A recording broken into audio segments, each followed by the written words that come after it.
Hello and welcome to the No Nay Never preview show and podcast brought to you in association with the TalkSport Fan Network. I am your host, Natalie Bromley, and joining me this week is Tom Whittaker. We are looking back at another hard-fought game away in the capital, 2 away games in London in the space of 4 days, and a 4-point return from those 2 games. Keeps the unbeaten run going to 13 games, and the goals scored to an incredible 30 consecutive matches.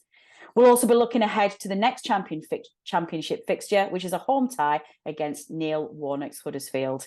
Vincent Kompany versus Neil Warnock is not a managerial setup that I thought I'd ever see us do. Here we are. We're going to go ahead and preview that game. Let's go.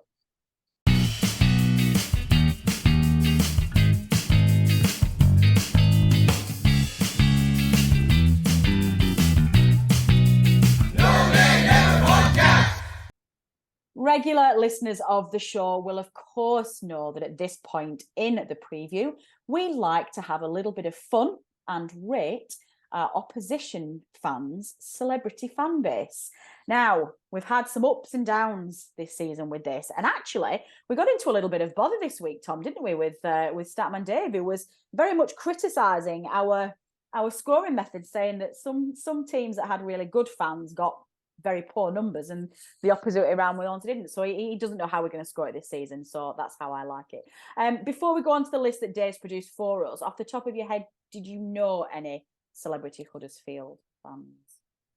I knew Patrick Stewart. That's the obvious one that jumps out. Yes, I remember when they won in the playoffs. It was one of them where the camera's panning to him every 5 minutes. Yeah, I do remember that. Well, let's go ahead and see what Dave has given us in terms of celebrity fans. Number 1 on the list is Patrick Stewart, who Dave reminds us is an actor, has had a long career on stage and screen spanning 7 decades. I don't think we needed that explanation, Dave, but thank you so much anyway. Second on that list is Rhys Dinsdale, an actor who's also got a long stage career, plus Coronation Street and Emmerdale. Coming in at number 3 is Chris Fountain, also an actor. This is an actor-heavy list, is this? Most notably in Hollywood Hawks and in Coronation Street, although I do remember Chris Fountain as having a very good season on Dancing on Ice, so that's where I know him from. Coming in at number 4, Andrew Gale, former cricketer and cricket coach. 5, Jodie Whittaker, the 13th Doctor in Doctor Who. That's a serious black moment, is that, Tom? Doctor Who's on this list. Doctor Who. And then finally, another actress, Zoe Lucker, who's most notably known as Tanya Turner in Footballers' Wives. We're going to have to give that a score. Where are you going with that, Tom? What are you going to score our Huddersfield celebrity fans? To be honest, when I'm looking at that list, I'm thinking it put me in mind of the 2003-04 season, and Patrick Stewart is very much the Robbie Blake of that list. He's doing a lot of the heavy lifting to keep that team afloat. So they'll get a few points. Are you talking about Patrick Stewart by any chance? I am, yes. They'll get a few points for Patrick Stewart, and I'm going to be generous and give them a bonus point because they've got a Whittaker in there, which is always nice. So a double T Whittaker as well. Absolutely, yeah, the correct spelling of Whittaker. So hang on a second. Are you not going to give her credit for the fact that she's Doctor Who, not that she's a Whittaker? Well, my feelings about sci-fi are probably similar to Richard's about Harry Potter. Oh, good grief! I'm not the biggest fan. This feature is taking us in directions that I didn't expect this season. It's turned into like hot debate of the week, like controversial take on popular culture in film and television. We've got Richard Steele, who's never watched Harry Potter. We've got Tom Whittaker, who doesn't have much time for Doctor Who. I'm going to start revising my list of favourites. I'm just telling you this. So sorry, I got sidetracked by it. What are you giving them? What did you score? Did you give them? Sorry, yes, a 6. So I went for a 6. A 6? Okay. I was expecting to go lower than 6, but I approve of 6. So I'm going to moderate that and say 6 stands. There you go, Huddersfield. We rank your celebrity fans with 6 out of 10. We're going to give you some referee information as well before we get into the analysis of the game itself. The referee on Saturday will be 34-year-old Matt Donoghue. He's originally from Essex, but is now based in Sale. He started as a referee at the age of 14 and gained promotion to the EFL list of assistant referees in 2014. He turned his attentions to becoming a frontline referee in 2016, and in 2018 he joined the national list of referees, just 12 months later gaining promotion to the Select 2 list in the summer of 2019. This will be the first time he has taken charge of a Burnley match, although he was the fourth official for our FA Cup replay win over Ipswich Town. The only red card he has shown so far this season was to John Egan of Sheffield United in their 3-1 win over Coventry City on Boxing Day. There you go. That's your referee. Tom, let's actually have a look at the game itself. Back at Turf Moor, which is welcome. Back into what should be on paper an easier run of fixtures. Huddersfield, of course, recently taken over by Neil Warnock. Had a little bit of a new manager bump, but still around the bottom of the table. Should on paper be a comfortable win for Burnley? Are we bold enough to say that? Yeah, I think it puts me in mind of I remember last time we played a Neil Warnock team was the last time we were in the Championship, and he'd just taken over at Rotherham. We played him at home, and it's not going to be an easy game in the fact that I think they'll just come and put 10 men behind the ball and try and grind something out. And I remember that Rotherham game, I think we won 2-0, but it was a bit of a slog. I'm expecting similar to on Saturday. I don't expect us to win 5 or 6-0 as we might have done with a previous Huddersfield manager in charge, but I can't see them causing us any problems. I think it'll just be another bit of attritional, bit of a grind, but we'll get the goals that we need to get the 3 points. Yeah.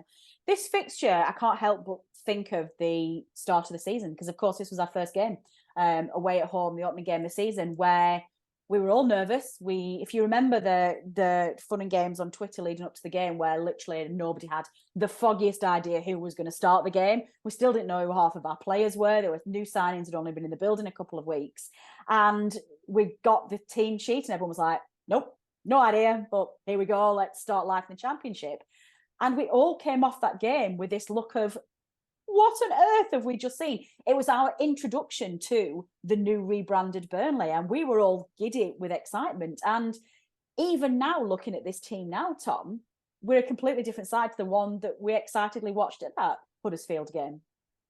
Yeah, absolutely. I mean, I remember when being outside the ground when the team sheet came out, and there was Taylor playing centre half, Costello on the right hand side, Barnes, and it looked like the kind of team Sean Dyche used to put up in the early rounds of the cup.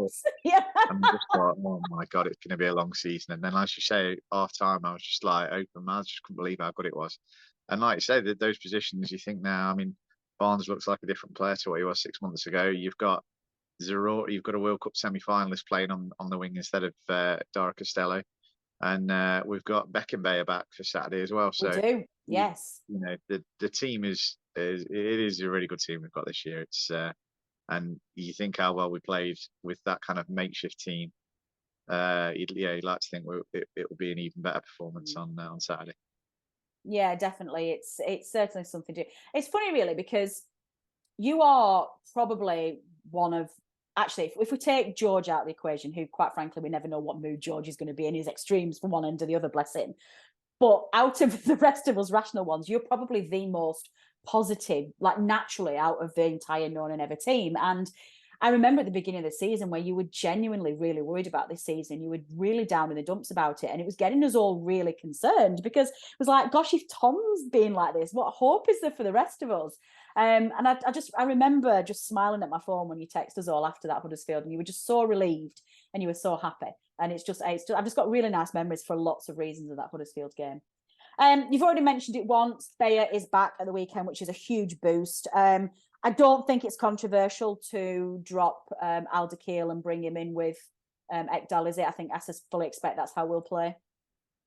Yeah, absolutely. I think he looks a good player, Alderkirk, but I think Ekdal has just slotted straight in. And I think easy to forget from the games that Alderkirk has played that he's only 20. Like, he's got a big 20 ceiling as well.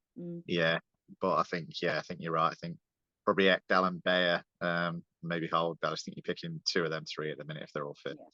Well, I did see on Instagram last night, THB did put a little post on it of him in a Burnley shirt, and it made me feel really sad, because I feel like he's really missing it. I feel like did you see the post where he was like, I really can't wait to be playing again back on turf? And I was like, oh no, poor thing. It felt like a bit of a, I'm really sad and I'm really missing you all, post, which is for a loan player, really lovely to see. Really lovely to see. With no news yet on Jay and Benson, I think Benson at the moment probably a bigger loss. I say loss. The team's doing really well without Benson, but I'm missing that trademark crossing, opening his body up and chucking it back at net from about 5 yards wide and 28 yards. You know, it's a great ball in, there's that. Jay's not in yet either. Any other changes to the team that you envisage, or do we literally go with what we have done? What are you thinking? I think I've been quite pleasantly surprised by Vitinha playing on the wing. You know, he came on at Luton and he started against Millwall playing that wide right position, but I don't think it's his natural position. And I think against the team that are more sort of dig in, 10 behind the ball, it might not be the best game to play him there. So hopefully if Teller's back to full fitness, him back in the starting lineup, or I know Kompany said that Cherlinoff has been ill or injured. Poorly, It's a bit he said. of a shame. His timing seems to be bad because I think if he'd been fit for those two, he would have played a role, and I'd like to see him get a bit of a run. So maybe if he's fit, then he'll get a run out at some point. Be interesting. I thought Twine played quite well on Tuesday. Yeah. But then we seem to be better when the midfield three is Cork, Cullen, and Brownhill. So I'm not 100% sure I would go with that. What was your thinking on that? I don't know, to be honest. I mean, it's really difficult when we've got Teller fit. I'm just really enjoying the Teller Barnes partnership. So I'd be tempted to drop JBG, start with Zarore just to give him a chance to get back to that spark again. You can always swap Zarore around and maybe bring JBG on if he's struggling a little bit. I just think if we start with Teller and Barnes up front and maybe Zarore on the wing, I think that gives us more options off the bench than maybe the other way around. So I think as amazing as JBG has been, I just don't think we need his experience or his greater physicality. I think we can, against bottom of the league side at home to Huddersfield, I think we can afford to have the luxury players in Zarore and Teller that are maybe not as physically strong, but flary and exciting, and I think that's the right pick for me. Yeah, it's a good shout. I think good, excellent.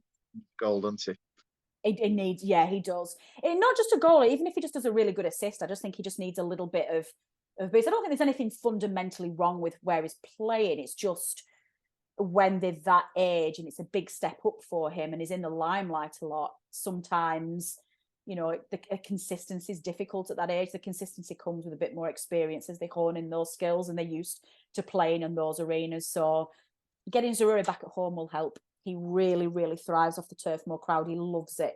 I sit really close to the pitch in the James Hargreaves stand, and whenever he's round, he's doing throw-ins, he's always interacting with the crowd. He's always smiling.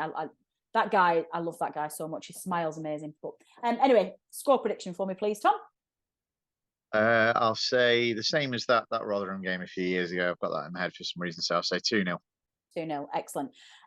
Well, listeners, we've got a little bit of bad news for you. Actually, it might not be no news to anybody who does not care in the slightest, but this is going to be the last edition of Bromers Bankers, I'm afraid. I've recently taken up a position where I'm not permitted to bet on football games or encourage others to bet on football games. So we're going to have to draw it to an end, I'm afraid. It's not yet kicked in, so this will be our final Bromers Bankers. I will still give you a score prediction, but it won't be branded in a this is what I think you should.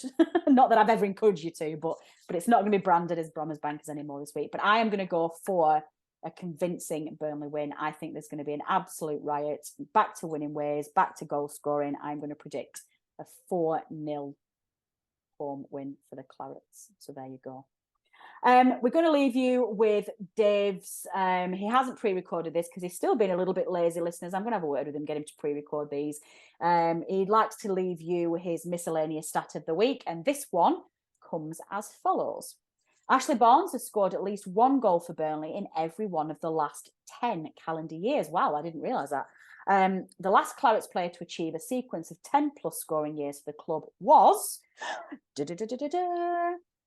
Jimmy McIlroy, 1950 to 1962. Quite an achievement, I am sure you'll agree. quite liking the fact that we've got an Ashley Barnes stat of the week, Tom. I think we're all loving a little bit of Barnesy right now, aren't we? It's in some perspective, that, doesn't it? It's quite an achievement, really. It really is.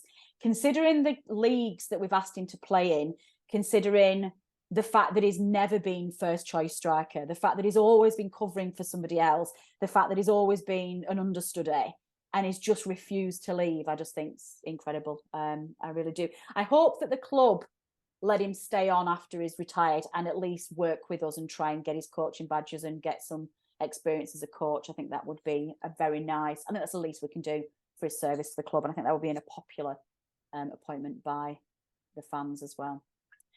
No Fantasy Premier League update this week. We're in the middle of another game week. And actually, I don't think any games have actually been played in the Premier League since we last gave you an update. So we've definitely not got anything there. So all that remains is for us to leave you with this week's quiz question. It is as follows. We mentioned earlier in the show that Ashley Barnes was the first Burnley player since Jimmy McIlroy to score for the club in 10 successive calendar years. 5 other Burnley players have scored for the club in 9 consecutive calendar years, not seasons, he's saying here, by the way. There's a clue there. He's saying in brackets, not seasons, calendar years, since the Second World War. How many of them can you name? Comment on the video below, or you can tweet us at Nona Never, or you can leave a comment on our Facebook page. That is all we have time for. The Claret in action again this weekend. See if they can keep that unbeaten run to 14 games and once again take another step closer to the Premier League. I've been Natalie Bromley. This has been the Nona Never Football Show and podcast, brought to you in association with the TalkSport Fan Network. Until next time. The Nona Never podcast is brought to you in association with the TalkSport Fan Network. Natalie Bromley is the host and editor, and the show is produced by Matt Moss. Our resident statistician is Dave Roberts, and our FPL expert is Adam Dennett. The Analysis Show team is collectively Tom Whittaker, Richard Steele, George Poole, Charlotte Rigby, Adam Dennett, and Robbie Kopak. Our music is provided by George Gaskill, and our newsletter team is headed up by Jamie Smith. If you don't already, you can subscribe to our newsletter by visiting nonadenever.substack.com. Our thanks as ever go to our partners TalkSport. We are as ever proud to be part of the TalkSport Fan Network.